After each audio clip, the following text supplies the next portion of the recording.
Fala, meu povo do Matemática Sussa, aqui é César Almeida e eu vou corrigir a questão 2 da página 286 do nosso livro. Olha só, a questão diz sobre a altura de uma torre em que ela tem que ser encontrada, dada algumas dimensões de sombras e da altura de um outro bastão. Essa questão aqui, gente, é uma questão de múltipla escolha, tá? Então veja bem como é que nós vamos fazer. Olha só, a ideia aqui é o seguinte, a questão diz pra gente que essa torre, ela tem uma altura que a gente quer descobrir, né?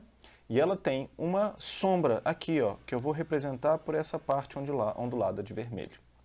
Enquanto isso, tem um bastão aqui, em que esse bastão tem uma altura de 91 centímetros, tá? E ele tem uma sombra de 35 centímetros também. E aí a gente se depara com uma situação que a gente tem que tomar cuidado, que é o seguinte, a sombra dessa torre que está aqui é uma sombra de 3 metros. Se esse 91 está em centímetros, esse 35 também está em centímetros, a gente tem que tomar o cuidado de colocar todo mundo na mesma medida, tá? Então, o que eu vou fazer? Esses 3 metros, então, eu tenho que transformar eles em 300 centímetros para que eu consiga colocar todo mundo na mesma medida e não correr nenhum risco com isso, tá?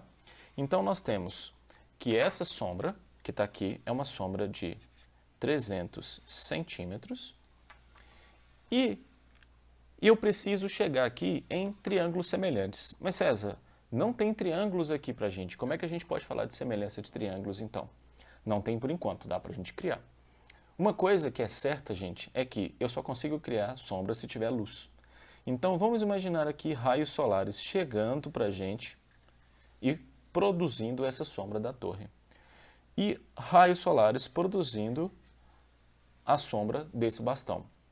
O que acontece é que esses dois raios solares, eles são paralelos entre si. Isso significa que esse ângulo aqui de cima tem que ser congruente a esse ângulo também aqui de cima do triângulo pequeno. Considerando que essa não é a torre de Pisa, né, gente? Então, eu vou colocar aqui ângulo de 90 graus. Eu vou ter dois triângulos retângulos. Observe que esses triângulos têm os mesmos ângulos. Isso significa que os dois triângulos são semelhantes. Feito isso, se os triângulos são semelhantes, a gente pode trabalhar com proporcionalidade. Então, podemos dizer o seguinte, a altura da torre está para a altura do bastão, assim como a sombra da torre está para a sombra do bastão. Vamos dizer aqui, então, fazer a proporção, olha, H está para 91, assim como 300 está para 35. Então, H está para 91, assim como 300 está para 35. Dá para a gente multiplicar cruzado aqui para resolver, não dá? Só que eu vou fazer diferente. Eu vou pegar somente o 91, que está dividindo, e vou passar para cá multiplicando. Assim, a gente encontra a altura da torre de uma maneira mais rápida. Então, é 300 vezes 91 dividido por 35. Como nós queremos facilitar a nossa vida, o que a gente pode fazer? Vamos simplificar quem dá para simplificar. Olha só, o 91 e o 35 são números que dá para simplificar. 91 e 35 dá para simplificar por 7. É isso aí, por 7. Olha, por 7, 91 dividido por 7 é igual a 13. 35 dividido por 7 é 5. 305 são divisíveis por 5 também, né? Olha, 5 dividido por 5 vai dar 1.